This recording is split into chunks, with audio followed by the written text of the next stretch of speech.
welcome all to the Mid-Atlantic Air Museum. In the next hour, Joe Peterburs and Walter Shuck will tell about their experiences in World War II. Walter speaks a bit of English, but it's not so good, so he will have a translator, Horst.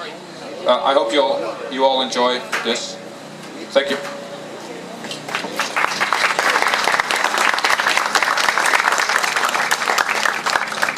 Thank you so much.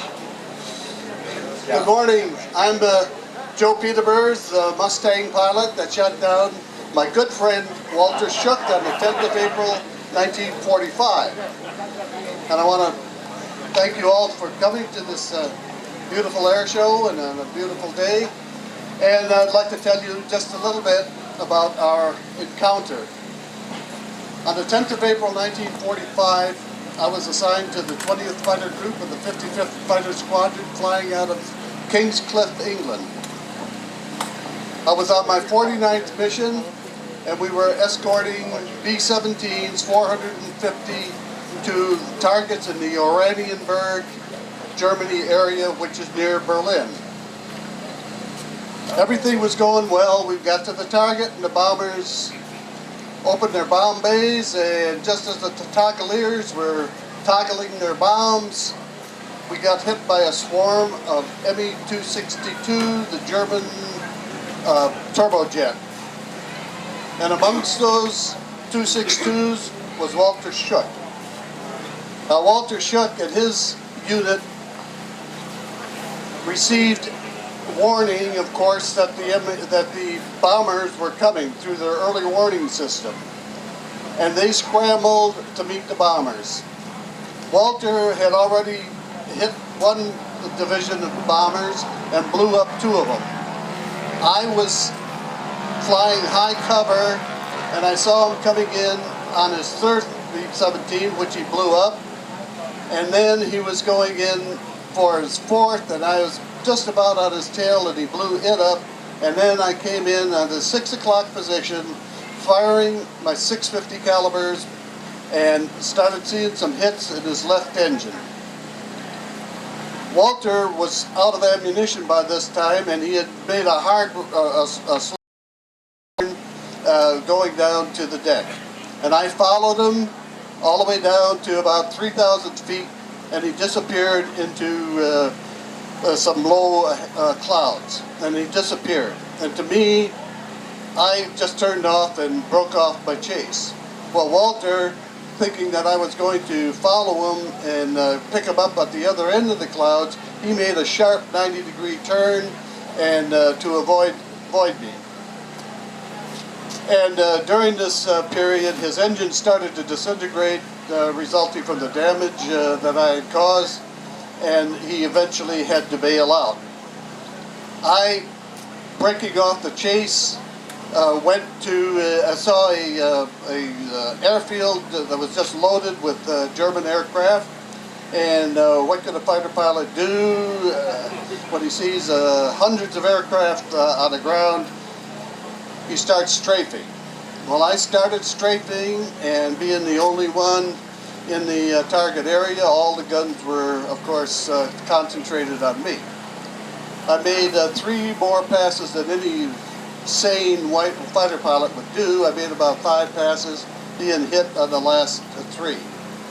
My aircraft eventually started to burn after I did significant damage to several hangars and blew up 5 aircraft, including one FW-200, which was a Condor, part of Hitler's Condor fleet.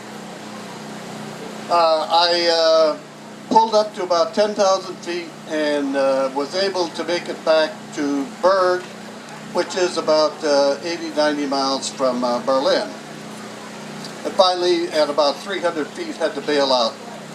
And I was only about 5 miles from the front lines, but I had to bail out. I bailed out, got captured, was imprisoned, and went to a prisoner of war camp in Luckenwalde after a forced march back to that area, and escaped and got with the Russians, and fought with the Russians from Luckenwalde to the Battle of Wittenberg on the Elbe, and then was repatriated when the Americans came across and met the Russians. Now, I did not know that Walter had to boil out, and for after the war, my claim to fame was strafing the airfield and destroying some aircraft. 57 years later, I received a letter from Germany from a man who had seen my aircraft crash, had arranged it to be excavated, had spent 19 months researching it, and found me. And after they heard my story, they were able to locate Walter, and it became clear that Walter was the 262 that I had engaged, and we eventually met in Vista, California met for the second time in Vista, California on the 18th of May, 2005. Since then, we have been the best of friends. I have visited him in Germany, and he visits me, and we're buddies, right? Okay. And we're doing a lot. We have the whole story and so on at our booth, and Walter has just completed his autobiography with the help of Horst Kube, who is his mentor and manager, and they have done a wonderful book explaining Walter's experiences during the war. Now, unless I assume, which I shouldn't, that you understand who Walter is. Walter is one of the top German aces. He has 206 aerial victories, 198 in the ME109 and 8 in the ME262 turbojet. And that, I think, completes my story, and if Horst would like to take over, he can do something on Walter's side.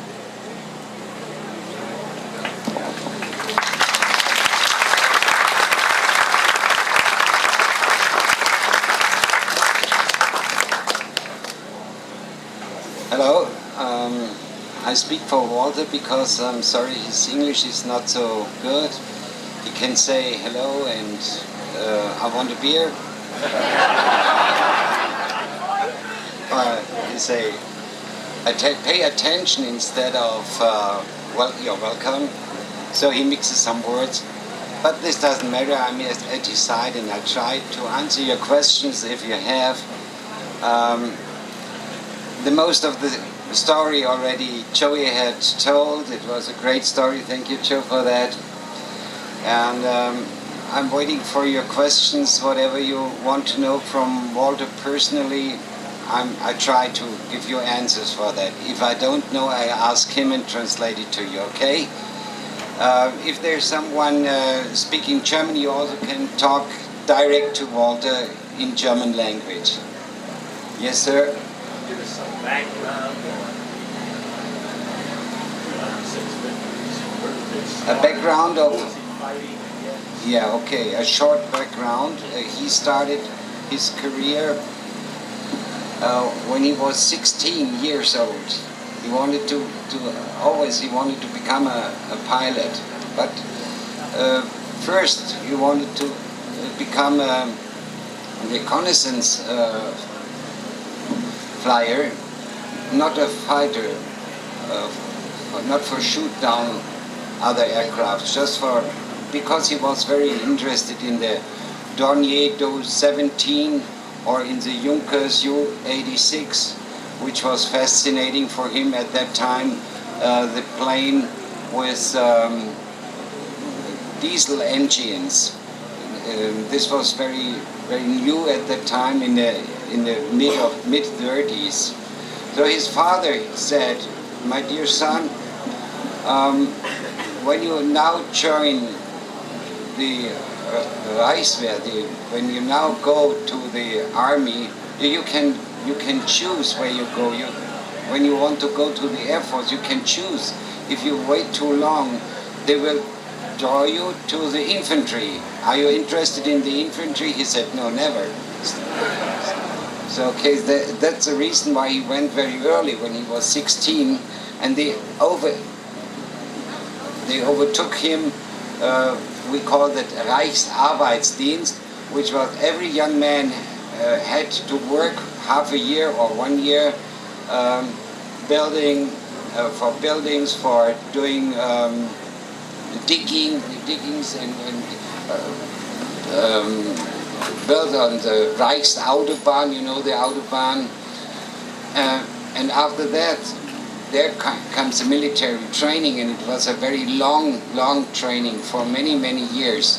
And this was one reason why Walter survived the war, because at the beginning, at that time, before the Second World War began, they had a very good training, very long, intensive training, tactics and flying trainings, and takeoffs and landings, hundreds and hundreds. And later, when the war went on, due to the war hurry, their training was not so intensive. It was only few hours. At the end, Walter told me that there came young guys who had only, let's say, 8 or 10 hours on a Messerschmitt 109. They had no idea how to fly that plane. They had no weather information, nothing. They came and they were shot down at the first mission.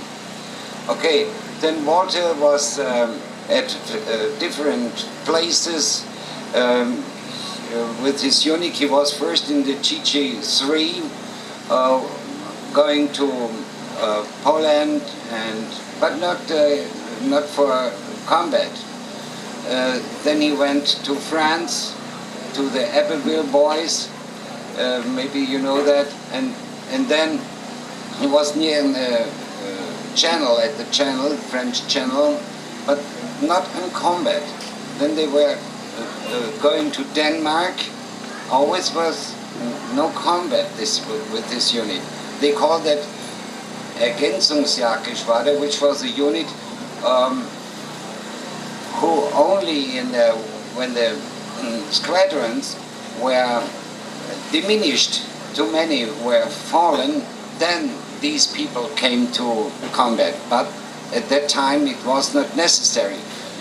So, and then they sent, the group was, now it comes more interesting, because in 1941 the GG3, his squadron, 7th group, were recalled into GJ5, the so-called Arctic Sea hunters, Eismeerjäger, Arctic Sea on the polar circle. They were sent to northern Norway and to northern Finland.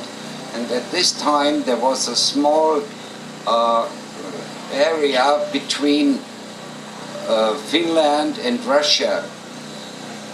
It was the region on the northern side of the Barents Sea, about 60-70 miles to Murmansk.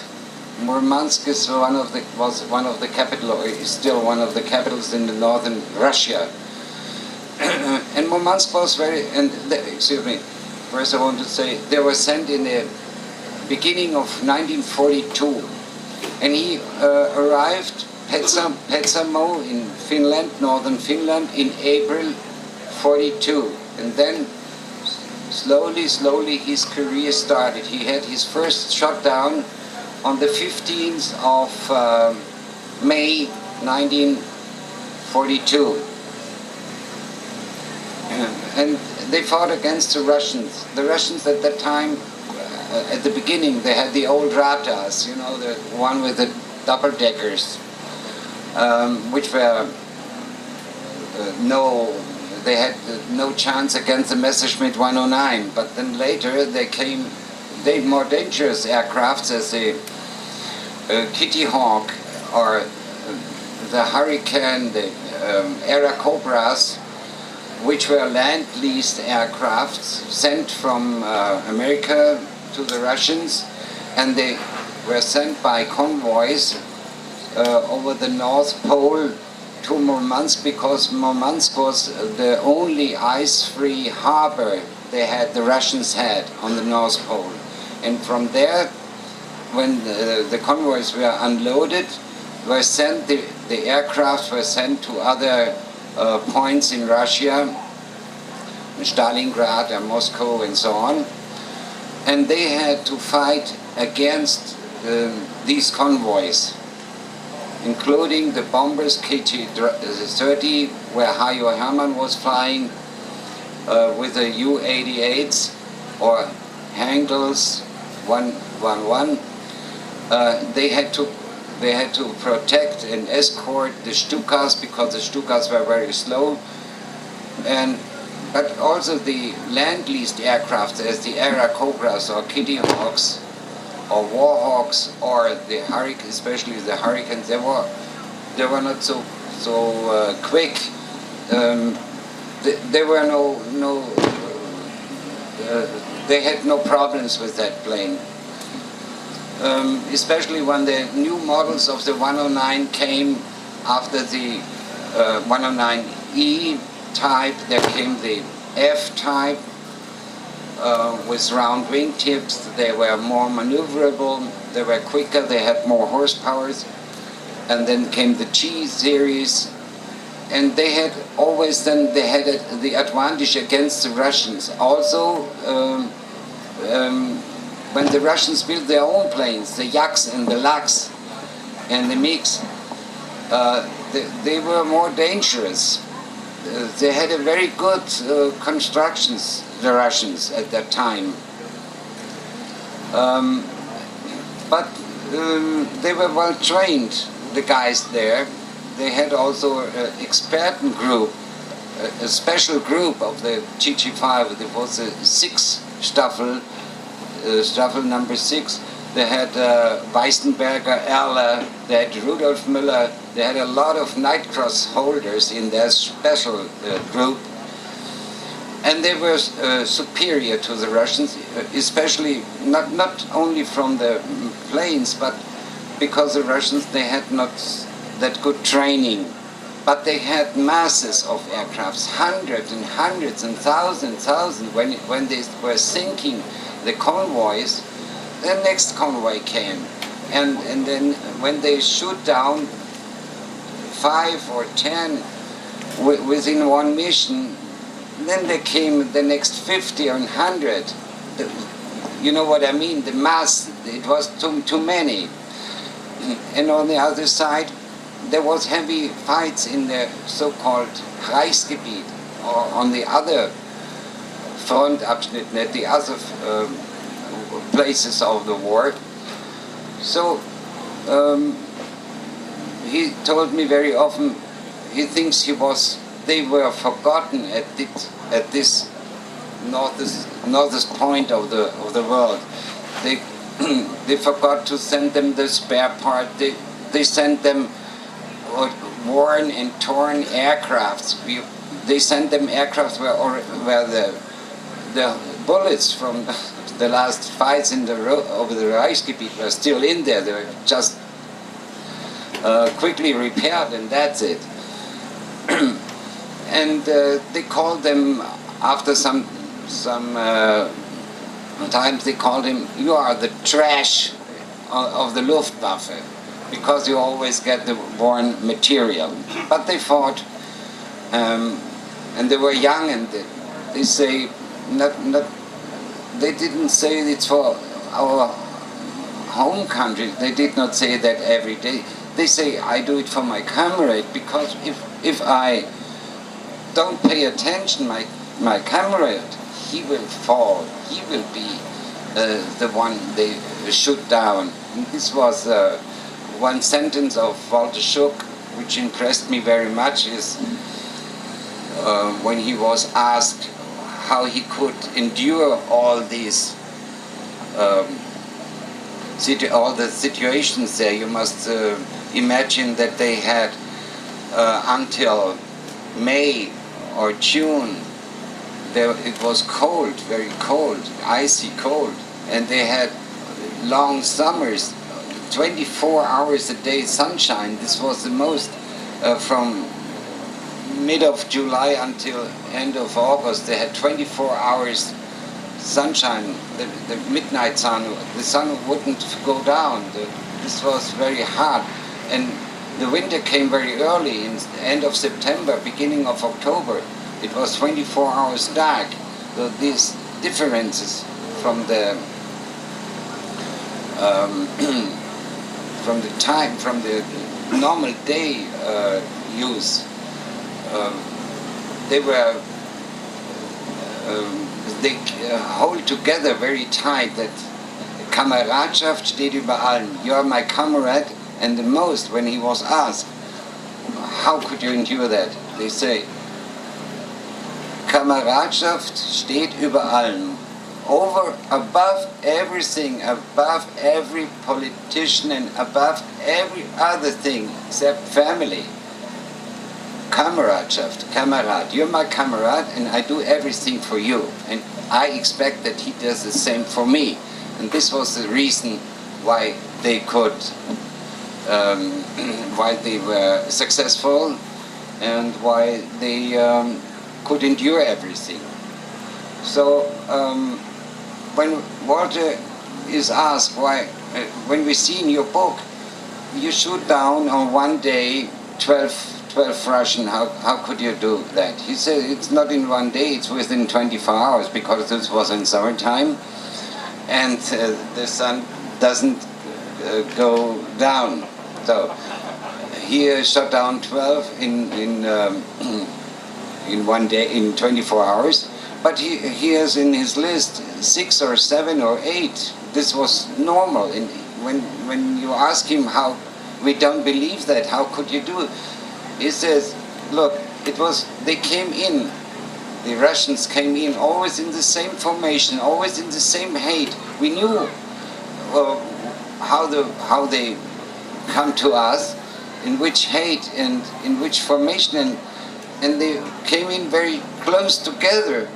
And then when you come from above and you can shoot at them, and maybe you hit 3 or 4 of them in one flight over them. And even they didn't learn to spread apart. When you shoot out of a row 2 or 3 of them, they come very narrow again, the rest of them. And they always forgot that we had on top always a schwarm with 4 planes waiting 2,000 or 3,000 feet higher. They forgot. They simply forgot. They make their normal tactics, and the Germans knew how they could avoid that, or how could they face them. And when they wanted to surprise the Germans, there was always the 4 people watching and waiting. They forgot it. So, but maybe this is only typical for this area. There were other areas where the Russians fought very hard, really. They were good fighters, they had, one cannot say that they were all beginners. No, they had really aces, top aces, the Russians. They had top planes also. And many German aces fell through Russian weapons because some Russians were better. So Walter had when he went he had this last mission in the North Pole in September 1944. At that time he already had the Knight Cross. He was awarded with the Knight's Cross, and it was his last mission there in a scramble in Petsamo. But at that time the Russians were earlier over the base, and they came in low-level approach, and they were shooting at the starting Messerschmitts, and one Stormovik Il-2 was hit his plane. He could bring the plane for a stop, but one bullet went into the cockpit, and the splittering glass went through his nose and in the teeth, and one glass was inside the teeth very deep. So he could go out of the aircraft, but the doctor said you cannot fly missions anymore. You have to go to Oslo, I think, or Bardufoss near Oslo.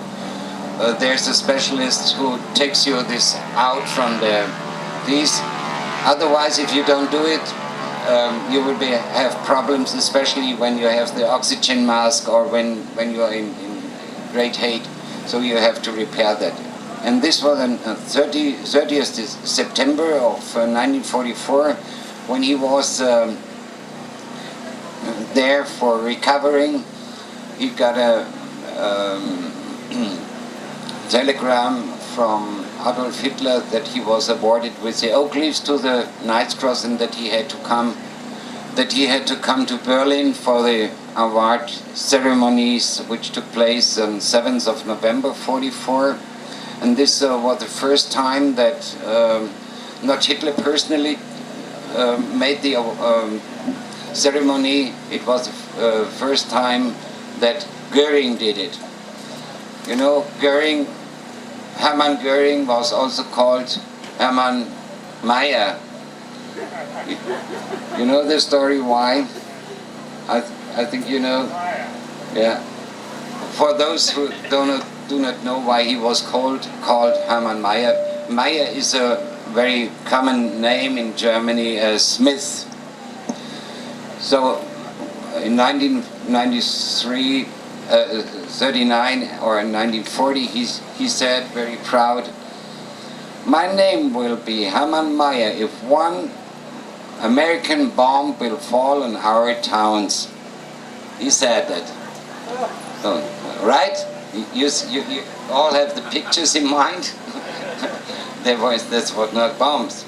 I don't know what Hermann Mayer meant. So all the pilots say, "This is Hermann Mayer." So Hermann Mayer, or Goering, excuse me, he made the ceremony the first time because it was shortly after the time there was the attack on Hitler, the 20th of June, I think, Stauffenberg, you know, maybe you know the story where the group tried to kill Hitler. And he was shaking, and he was not in good shape, so Goering had to do it. Okay, and after that, Walter's commander on the Arctic Sea was Theodor Weisenberger. He had 208 shoot-downs at the end of the war. He was his commander already in the Arctic Sea, in Petsamo. And he got the order in end of 44 to take over the Novotny command. The command Novotny was 262 squadron. You know, Walter Novotny was one of the most successful fighter pilots. He had 252, I think, shoot-downs, but he was shot down during the landing with a turbojet with a ME262 near Hanover by a Mustang, and he was killed. And then it was said that Weisenberger should overtake this group, and he shall look that he get aces in his group for this special aircraft, the 262. And Weisenberger, he said, "Okay, I'll do it. I bring my good friends from the Arctic Sea because I know how they can fly, what they can do." And this was Erle or Arnold or Lübking or Walter Shuck, he all gathered them to the TJ7. He called the Kommando Nowotny was another name, another name from the 1st of January 45. It was called TJ7, the Greyhound.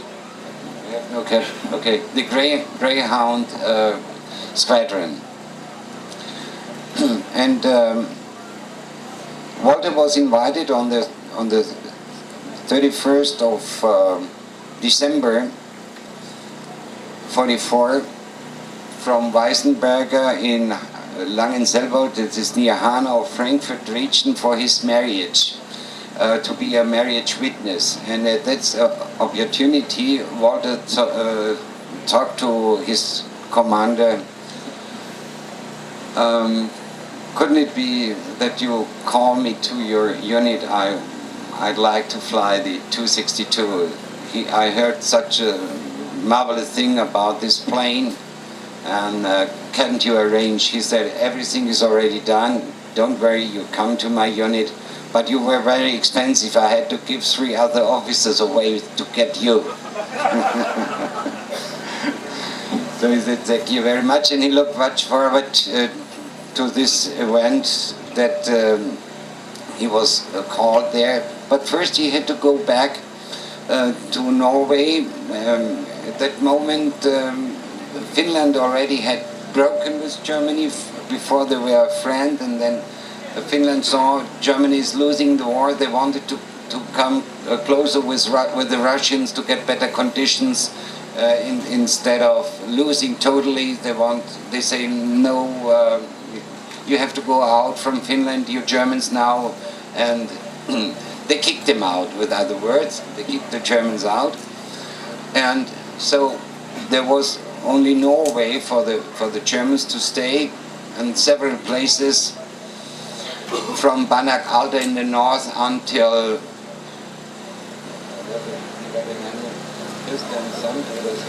Kristiansand in the south, Hertlabergen, and all the famous places in Norway. There were several squadrons, German squadrons, and his unit was, after he came back from the wedding ceremonies with his commander, and after having recovered, after having his oak leaves, finally he came back to work again, and he went to Gossen. His last 2 missions with the TG5, he was a Staffelkapitän, a squadron leader at that time. He shot down 2 Royal Air Force Beaufighters. This was aerial victory 197 and 198, and then came the time when he was assigned to the TG7, and he came there at the end of February, beginning of March. There was Erle, Major Erle was already there. You know, when you think about the Arctic Sea hunters, the Eismeerjäger, there's always 3 persons in one one sentence. This is Theodor Weisenberger, Heinrich Erle, and Walter Schuck.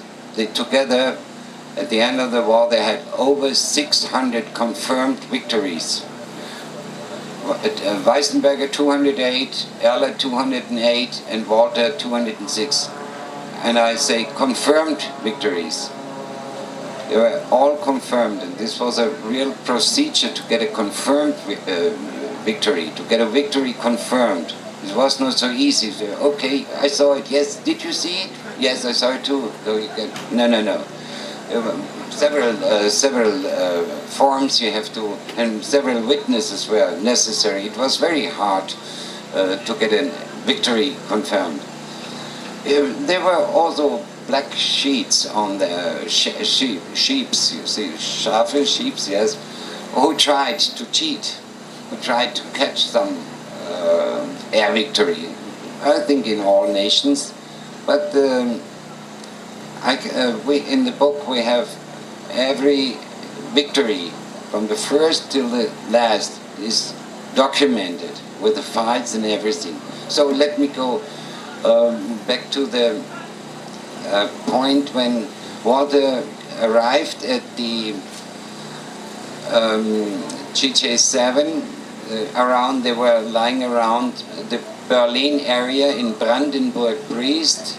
They were stationed there, and when Walter arrived, he was surprised that they had a greyhound on the plane. And then he saw a soldier walking with a greyhound around the airfield. And then he came to say hello to his commander, and there was a painting on the wall with showing a greyhound. And he asked Weisenberger, why do we have a greyhound in our weapon? And Weisenberger told, there's a lady over there where the air base is. She had a very big house and many big area, field, a Gutshof, I don't know, a little castle like that.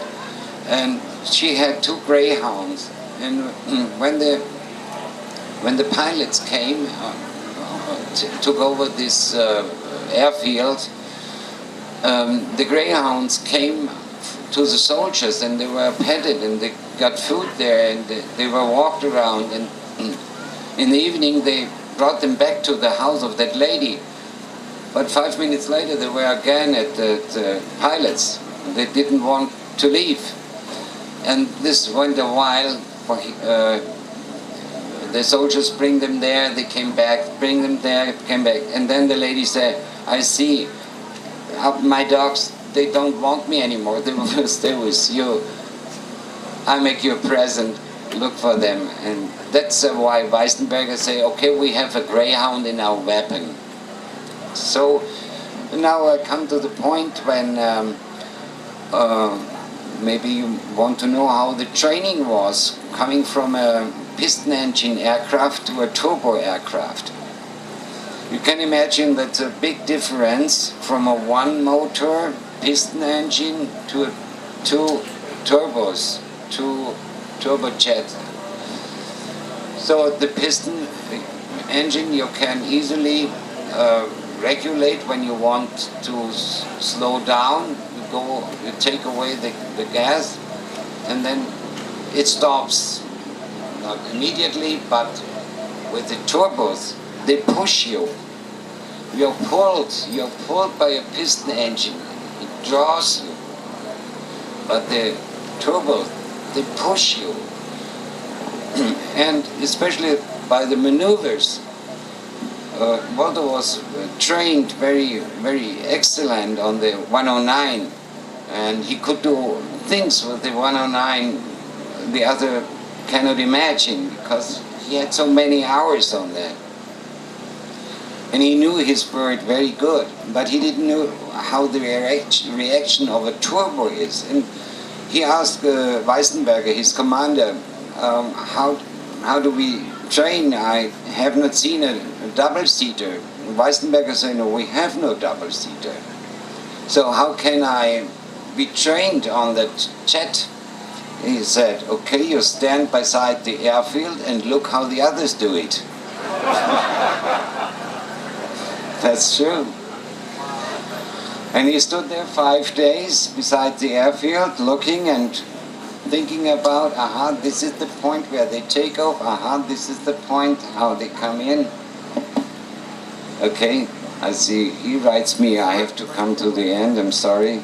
Okay, this was very funny, and you can read it all in the book, and I take this for opportunity to tell you we are looking for someone who knows someone who can come into contact with our publisher, that we got the thing translated in English. So this was PR. You mark that? Okay, and the rest maybe I can tell you tomorrow or later when we see you at our stand. We have posters and everything here.